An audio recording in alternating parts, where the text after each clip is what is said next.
शुक्लाम्बरधरं विष्णुं शशिवर्णं चतुर्भुजं प्रसन्नवदनं ध्यायेत् सर्वविघ्नोपशान्तये।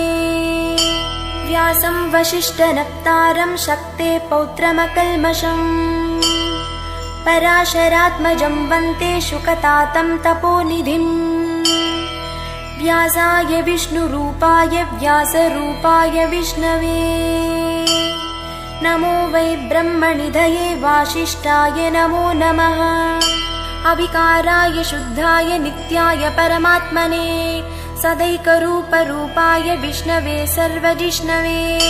ॐ नमो विष्णवे प्रभविष्णवे। श्रीवैशम्पायन उवाच श्रुत्वा धर्मान् शेषेण पावनानि च सर्वशः युधिष्ठिरः शान्तनवं पुनरेवाभ्यभाषत। युधिष्ठिर उवाच किमेकं दैवतं